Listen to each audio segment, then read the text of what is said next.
And so welcome to this special interview. We are in conversation with heads of the Episcopal Church of Liberia Relief Program, especially that is concentrated to gender-sensitive issues. We want to say welcome to the interview, madam. Your name? Hi, my name is Julianne. I'm a consultant with Episcopal Relief and Development, which is an international organization which partners with ECLID. Today you are in Gbarnga County interacting with schools of participants from today's engagement. Could you just mind telling us what is basically about this engagement? Okay. So I might hand over to my colleague Masa. Okay. Who can tell you a little bit about the program. Okay. And then I'll tell you about the workshop that we're doing. Okay. Okay, my name is Masa Ju, and I work for the Episcopal Church of Liberia Relief and Development. We are happy to be here today in Gbarnga County, as we have been working in Gbarnga County since 2017, and this program started in two districts in Gbarnga County, that is the Swakoko district and Pai district, working in 6 communities initially: Baila, Palala, Jamu, Swakoko, SKT, and the Tirotan. We have been engaged into several activities of gender-based violence, GBV prevention and response. And over the years, this program has made some great impact in the lives of the women, the children, as well as the men of Gbarnga County. We have had great response of reduce of violence in this county, and we are happy to extend our work to other communities in the county. So currently, we are here to talk about community ownership. That is to know the impact or the level of impact that the work has made in the lives of the people and how well they are ready to take on what they have learned over the years. And we are introducing a new program called Thrive, that is transforming harm, restoring integrity, and valuing equity. Okay. And this new program is to be rolled out in 9 new communities in Gbarnga County in the same 2 districts, Swakoko and Pai. And this time around, the program will take the community ownership approach. That is, as they learn and be empowered, they will also know that these things are for their benefit, for their own good, so they can take on the role of being responsible to lead and take initiative so that they will create a better community environment for themselves. So basically, that is why we are here to have a community workshop with participants that we have been working with over the years, and as well as 2 persons from the new communities. I mean, today you have an activity. What have been response from those members that you have been working with in your community? I mean, the community that you just need. What have been positive responses from them when it comes to the issue of gender-based? Well, during the time spent here with the participants, especially those from the old communities, aside from what they said, we could also see the impact that have been made in their lives, pertaining to gender-based violence in the communities, in the schools, as well as their personal lives. They can greatly see that it's been on the low rates now in their communities, and women are speaking out. They are taking the lead in reporting cases. They are also being supportive to each other, that they are no longer just sitting in the back, and when something happens, they do not know where to go. The farmer card, as we use, to help in reaching out to these people to be able to relate to some of the issues that they go through, has been a great help to them. And because of that, they are able to speak out. They are no longer just in the back. They are able to take the lead and take on initiative on a lot of things. So we are seeing the impact as well as they are telling us. Let's get to assess the number of individuals from the level of the community. I'm talking about the separate communities you name that are benefiting, this particular workshop you organized.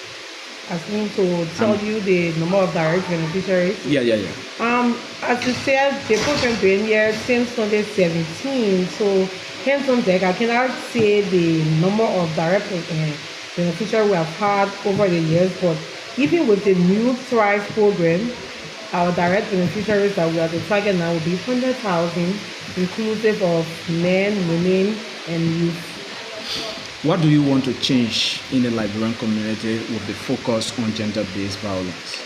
Our email objective is to reduce gender-based violence, so prevent it first.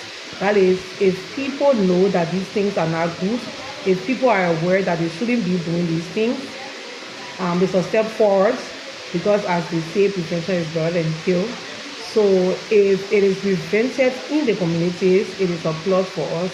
But should in case it should happen, because there is always good to leave space for disappointment. And no matter how much you tell out the message, there can still be a few bad ones. So if that should happen, that people should know how to respond to these things by speaking out, by reporting, and that the right measure will be put into place, that people will get justice for what has happened to them, and that survivors will regain their integrity, that they will not just sit back and say, oh, because this has happened to me, so my life is over, so I do not know where to go, but they will still have their integrity and be able to move forward in life. So if we can have these things prevented and people can get the right response and their integrities are restored, it will be a great help for all of us in society. Are you also concerned about psychosocial support as well, especially those who have been victimized as a result of these different violence? Oh yes, like the different kinds of people that we work with, like our faith leaders in the communities, they are there to give support to people of the communities as well as survivors, that if they are going through issues, they can be able to reach out to them and they have to talk through, and even as well as be able to link them to professional counselors, that if they are needing extra help, they can also be able to get that help from professional counselors. But like our faith leaders in the communities, our pastors, our imams, our women leaders, and we even have an activity called the Safe Space, where women and girls go to talk out issues that they have, that they can be able to discuss, they can be able to talk about, and the women group provides some level of psychosocial support to these women and girls. And now we are incorporating space for boys and men called the Safe Space for Boys and Men, and we are hoping that men can be able to utilize this space, that they can be able to speak out, because normally we focus on women and girls because they are the most victims, but equally so men too do go through these things, and we are hoping that they can be able to speak out and they can their issues can be addressed, that they don't feel down as well. Okay, thank you so much. Let's also talk to Julianne, it's good to have you in Liberia. How does it feel? Yeah, good, great. I've been coming to Liberia every couple of years for this project, and I've evaluated the project, and I can share with you some of the findings from the evaluation. And about 2 years ago, we evaluated the previous phase of this project, and we found that it reduced violence against women and girls. There was a reduction of violence. There was an increase in reporting. We found evidence of greater interfaith collaboration, more unity and collaboration between Christians and Muslims to really come together and fight against violence against women and children. So we saw really, really positive results of the evaluation. And now in the third phase, which is the current phase, which is Thrive, what we want to do, and one of the reasons we're here doing the workshop, is to really understand how the communities define community ownership. When we say that you're going to own this project, the project will be transferred to you because you will take the lead. What does that mean for people? How are they going to take the lead? What kinds of resources do they need? How can they work as communities to really take the lead in defining the problems in their communities and developing and implementing the solutions? So that's what this workshop is all about. I mean, what are your plans in expanding this project to every part of Liberia? So the project is actually implemented in 4 counties. So it's implemented in Bong, Gbarnga, Grand Cape Mount, and in Riversec as well. So this 3rd phase is extending to more communities in those 4 counties. So it's scaling up across to more communities in those counties. One may say this is a cost-intensive project. People will be concerned about how are you managing in terms of financially sustaining this particular project. How is it? Well, the project has donors. Maybe Masa is better placed to talk about that, but there are donors who are supporting the project. Okay. The idea of also community ownership is that the community, as it takes more ownership of the program, will also help to mobilize resources. Resources are not just about money. Resources are about people, capacities, time. Time is such a valuable resource. When people come together and give their time for a good cause, that's an incredible resource. So, Masa, did you want to add anything on resources? So that's one of the essence of the community workshop, because the community ownership helps with the sustainability of the project, so that tomorrow, if even we scale out of these communities, they will still see the value of protecting their own. They will understand that they have the resources that they are able to work with, because sometimes we have all of these resources in our communities, we do not know them. Sometimes we know them, but we do not know how to utilize them in helping us. So that's one of the essence of this community ownership. It will help to bring in sustainability, that this idea doesn't just go away, but rather the people will be able to see it and know how important it is and be able to take it up to the next step. Let's look at challenges. Though there are prospects, the organization has been able to have, to make at the level of the community. What are challenges you've seen in terms of maybe moving this particular dream forward? What are challenges? There's still a challenge of people carrying out violence in the community. Despite all of the trainings, awareness, there are still people committing these crimes.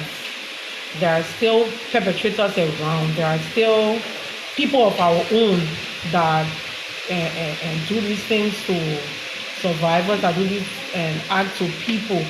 And that's a great challenge, because as we are fighting on prevention and these are still happening, it serves as a great challenge. And also, there is still a barrier for people speaking out, especially sometimes when people feel that they are not getting the justice as they should. They feel that there is no need in speaking out, that the stigma will be upon them, and so some of them shy away. Some of them, even if they try to speak out, they do not get the full justice. So because of that, we still face challenges, and there are still stigma for survivors, despite the fact that they go through counseling, despite the fact that they have some services provided for them, but some of them lose integrity altogether. Some of them lost their lives, and all of these are challenges, because we want to live in a violence-free society. And if we can achieve that goal and all of that be possible, then we can say it's 100+. But for now, we are still faced with these challenges, and we are still working and hoping that it can become better. Moving forward, what could be your recommendation, just before we go, what could be your recommendation to the Ministry of Gender that will help in terms of at least addressing some of these challenges that you're talking about? Well, the Ministry of Gender have been doing well for a couple of years, and they are still doing well. They are, the government cannot be everywhere all the time. And what they have been doing, and that is quite good, is to work with other organizations, institutions that have the dream and objective of reducing violence and have the same goals. And once they are all over, or they are working simultaneously across the counties, the messages go across, people are aware, people are empowered, and with that, it can be able to help with the reduction. But they are doing quite well, and we want to encourage them to continue on the note. And if there is a need to be more visible out there, to give more support to government institutions at the county level, that will serve as a great help. Thank you so much. Is there any word finally as we leave you? Yeah, I think I wanted to add also that I think it's so important to understand that change takes time. These sorts of changes, changing practices and behaviours like violence against women and children, changing the stigma that survivors experience, it takes time. And so we really need to invest in long-term projects and really invest in communities, because that's where the change happens. So it's so important for government stakeholders, for donors, and for both local and international organisations to really invest in long-term sustainable change, because you don't change these things overnight. You need time. Yeah. Thank you. Thank you. Thank you. It's a pleasure being here with you. Thanks very much. Okay. Thank you.